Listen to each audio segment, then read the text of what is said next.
네, 유튜브 구독, 좋아요, 알림 설정 부탁드리겠습니다. 정국우체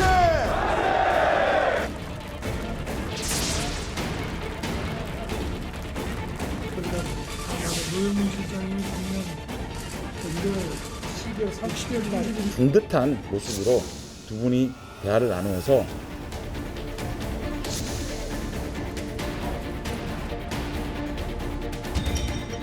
오늘 인사에 대한 이야기는 나누지 않았습니다. 신속한 합당을 하는 것이 가장 중요하고요. 국민의 힘이라는 그 여당의 정부가 됩니다. 야당과도 긴밀하게 협치하고 대통령 선거의 패배의 책임을 지고 직을 사퇴하고자 합니다. 우리 최고위원들께서도 함께 사퇴 의사를 모아주셨습니다.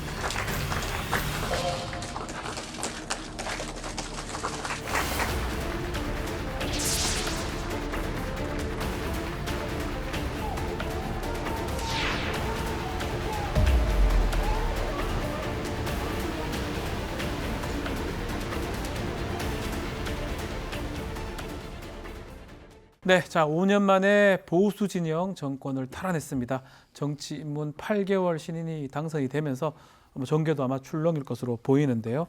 자, 국민의힘은 윤석열 당선을 중심으로 당권이 움직일 것이라고 예측이 되고, 민주당은 지도부가 총사퇴했습니다. 또 후에 어떤 그림이 그려질지 주목이 되는 상황입니다. 대선 후에 정계에는 어떤 바람이 불 것인지 짚어보겠습니다. 자, 인수위 얘기를 하지 않을 수가 없는데요. 누가 인수위원장이 될지 좀 이목이 집중되는데, 일단 부위원장은 권영세, 비서실장 장제원 이름이 올라갔습니다. 안철수 대표랑 회동을 한 것 같은데, 자, 인수위원장 안철수 대표 된다 안 된다? 그거는 안철수, 실례되는 말씀입니다만 안철수라는 정치인에 대해서 뭔가 예측하는 것은 이제 저의 능력 밖의 일인 것 같습니다. 그런데 이 국민의힘의 주변에 계시는 많은 분들은 과학기술부총리 류의 말씀을 계속 흘리고 계시더라고요. 그래서 이건 발표 나기 전까지는 저같이 잘 모르는 사람은 그냥 입을 다물고 있겠습니다.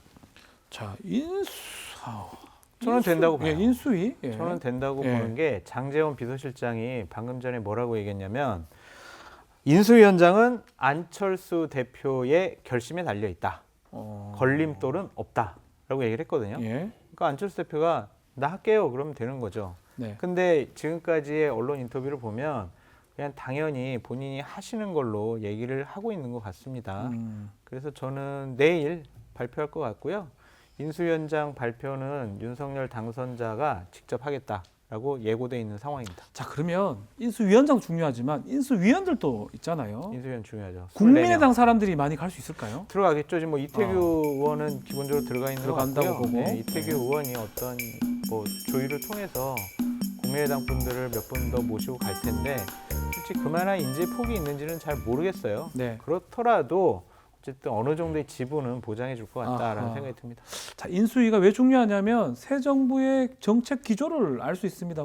위원들이라든지 또 구성원들 보면 경제 정책 같은 것들이 예측이 가능한데, 일단 국정 운영 기조를 어떤 방향으로 갈 것으로 봅니까? 일단 경제 라인에 거론되는 분들이 네. 꽤 있는데요. 강석훈 전 청와대 경제수석, 그리고 김소영 서울대 경제학부 교수 이렇게 있고요. 네. 그리고 이제 국민의힘에 이미 추경호 국민의힘 의원이나 아니면 류성걸, 송원석 의원 등 기재부에 거친 그 정통 예산통 이런 현직 의원들도 충분히 있고요. 네.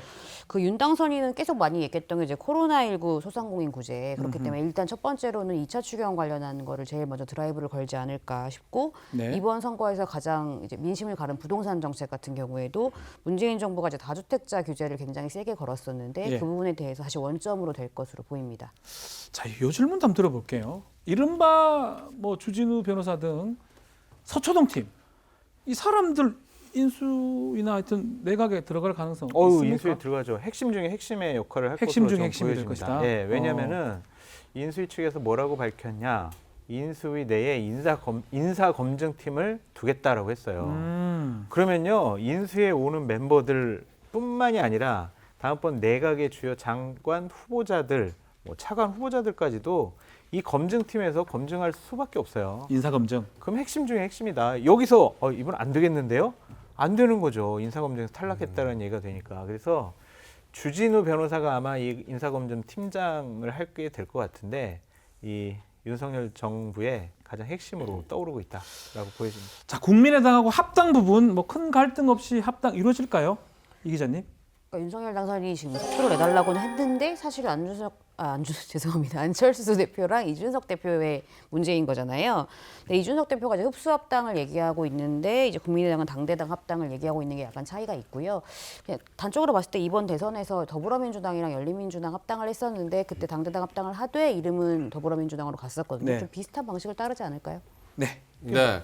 결국은 이 당내 권력을 국민의당 인사들에게 얼마나 나눠줄 것인가가 문제인 것 같은데요. 이준석 당대표 같은 경우는 취임 이후에 임명직 최고위원 자리를 국민의당과의 합당을 위해서 비워놨었다 상당 기간 뭐 이렇게 이야기하기도 했었습니다. 당대표 취임 이후 지명직 최고위원 한 자리는 상당 기간 임명하지 않고 국민의당과의 합당 논의 과정에서 비워놨습니다. 그 연장선상에서 양당이 합당하면 지도부 구성에 있어서 기존에 기획했던 배려를 유지하겠다는 이야기를 이태규 의원에게 했습니다. 뭐 최고위나 이 공천권 얼마나 나눠줄지 이게 궁금한데 잡음 없이 잘 이루어질 수 있을까요? 잡음은 일어날 수밖에 없을 것 같아요. 왜냐하면 최고위원 한 자리 받는 것으로 국민의당이 만족하지 못할 것 같아요. 중하위 당직 같은 경우도 좀 요구할 것 같은데 이준석 대표가 발빠르게 중하위 당직은 다 본인이 지금 임명하고 있거든요. 그렇다면 국민의당 쪽에 배려는 하지 않겠다라는 뜻으로 보여지고 네. 또 하나 이제 중요한 것이 당협위원장들 어떻게 네. 배분할 것이냐라는 것과 또 하나 당 사무처 어떻게 합당을 할 것이냐. 100여 명의 직원들이 있다면서요? 그거 되게 어려워요. 의원분들이 오히려 더 쉬워요. 이 사무처의 합당 문제는 아주 가장 큰 걸림돌이 될 수가 있다라고 보여집니다. 네. 그렇더라도 작년에 국민의당과 그 합당 문제를 논의를 실무적으로 했던 한교 사무총장이 다시 재임명됐으니까 뭐 어떤 합당 안과 관련해서 뭐 서로 기싸움 이런 것보다는 시간상의 문제일 것 같고요. 어쨌든 이준석 대표와 안철수 대표가 결단에 의해서 빠른 시일 내에 합당을 할 것으로 보여집니다. 잘 될 것 같습니까? 사실 이제 이게 양 측면이 있는데 국민의당 내에 안철수 대표 말고는 딱히 명망가라든지 이런 사람이 있다라는 분이 안 계시기 때문에 이태규 의원 좀 들어. 뭐 이태규 의원 정도는 것 계시지만 같아요. 예. 그리고 이제 권은희 의원 같은 경우 사실은 저는 입당을 하실까 이것도 잘 모르겠어요. 합당했을 때 예. 국민의힘에 갈 것인가? 아마 내심은 제가 그냥 미루어 짐작하는 건데 차라리 날 출당시켜달라고 요청을 하실 가능성도 있지 않을까라는 생각이 들 정도로 그런 갈등이 있을 것이고 나머지 분들 같은 경우 저희가 인지도가 너무 없는 분들이지만 그럼에도 불구하고 안철수 대표 쪽에서는 그래도 우리가 3분의 1 뭐 이런 식의 지분 요구를 하는 것이 내부에다 상당한 마찰을 일으킬 것으로 좀 전망이 됩니다. 네. 자, 지금 말씀대로 이준석 대표 얘기를 또 하지 않을 수가 없는데요. 이준석 대표 입지는 좀 괜찮을까요? 특히 또 책임론이 계속 문제될 것 같아요. 그 이준석 대표의 2030 특히 이대남들과 이대녀를 이른바 20대 여성들을 갈라치는 이런 식의 행태는 말이죠. 정치권에서 추방을 해야 되는 것이고 이 부분에 대해서 이준석 대표의 책임을 준엄하게 묻어야 됩니다. 국민의힘 당내에서도 반드시 이 문제 짚고 넘어가야 합니다. 책임론을 제기하는 쪽이 있죠. 윤핵관 분들, 윤석열 당선인의 측근 분들은 기본적으로 야 이준석 대표가 막판에 좀 이렇게 자만심에 휩싸인 그런 말만 안 했어도 우리가 좀 안정적으로 이길 수 있었는데 네. 호남에서도 더 얻을 수 있었는데 2030 여성표 좀 더 얻을 수 있었는데 이런 얘기를 하는데 그것은 네. 그냥 결과론적인 얘기 같고요.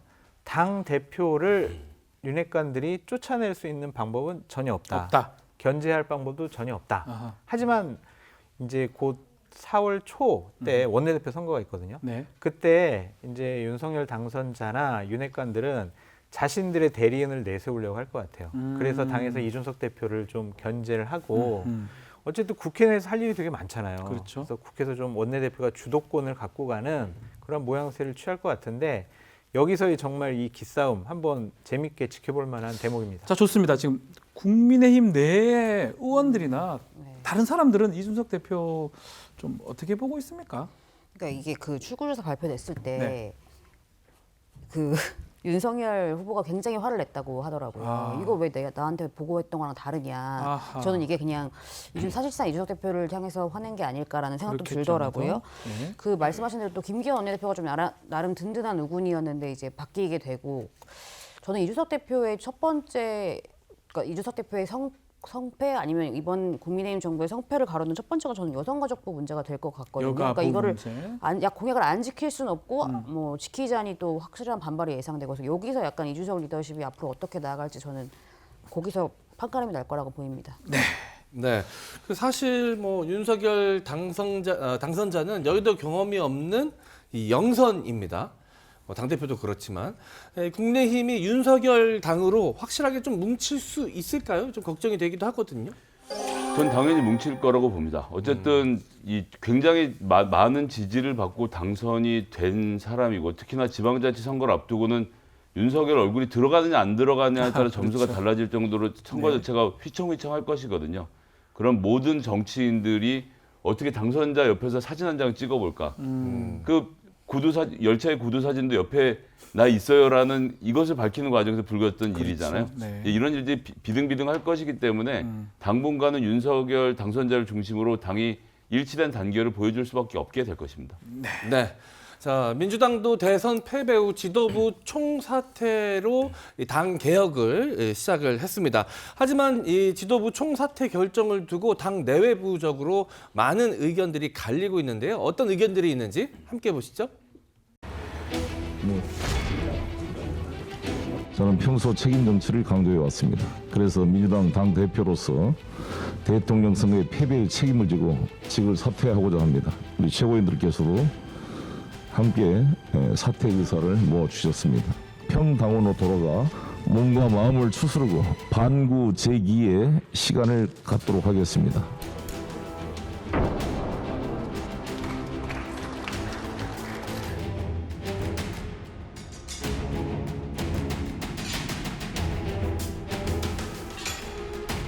적절한 분들이 지금을 대표할 수 있는 분들이 비대위 체제를 만들어서 비대위 체제로 가건 그렇지 않건 간에 저희들은 또한 선거 과정에서 국민 여러분들께 약속했었던 것을 지키는 작업을 해야 된다고 생각합니다.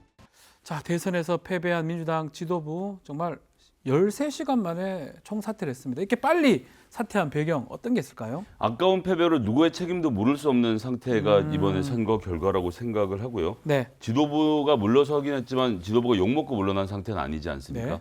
자, 송영길 대표 당신이 이러이러했기 때문에 이렇게 된 것입니다라고 말하기 어려운 상태죠.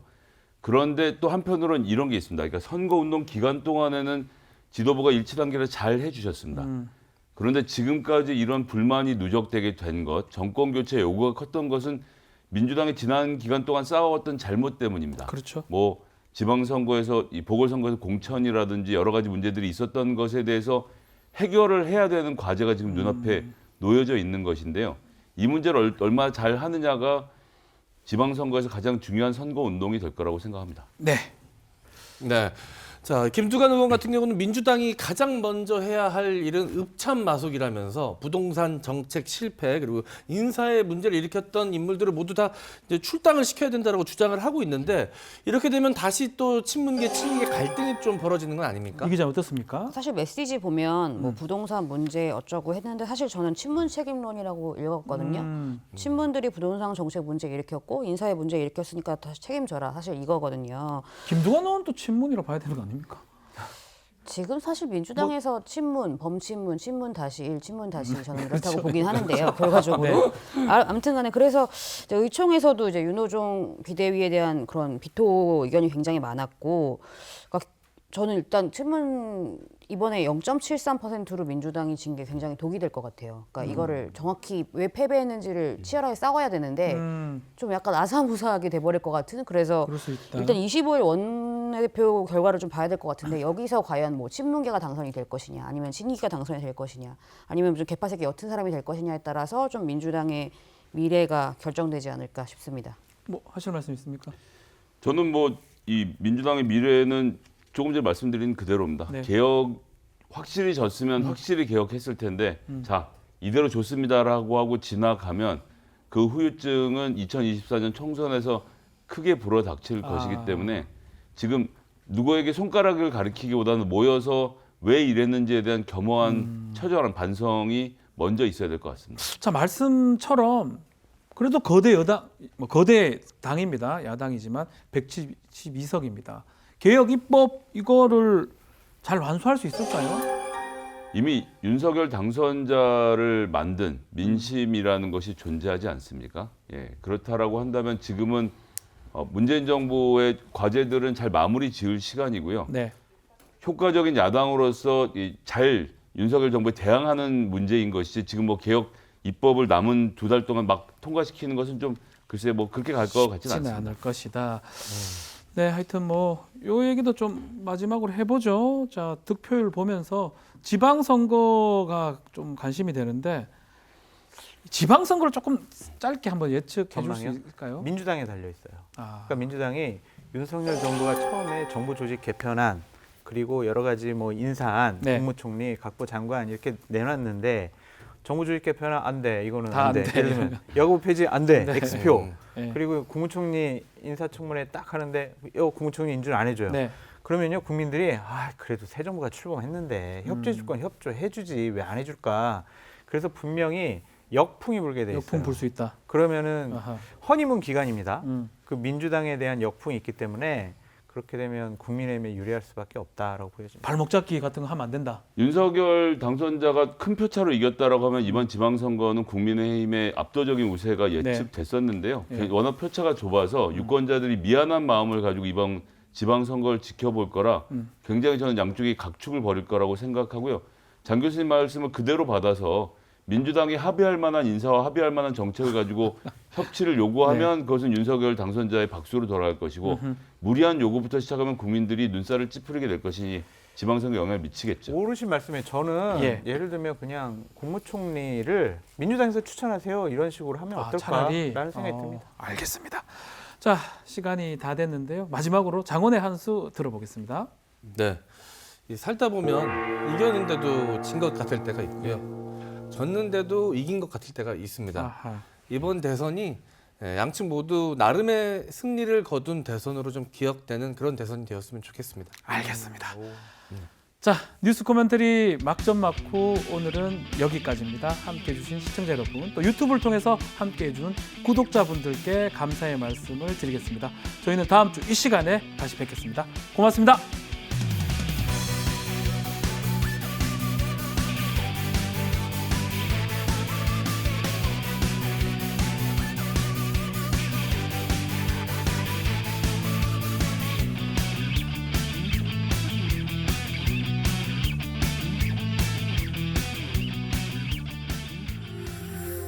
OBS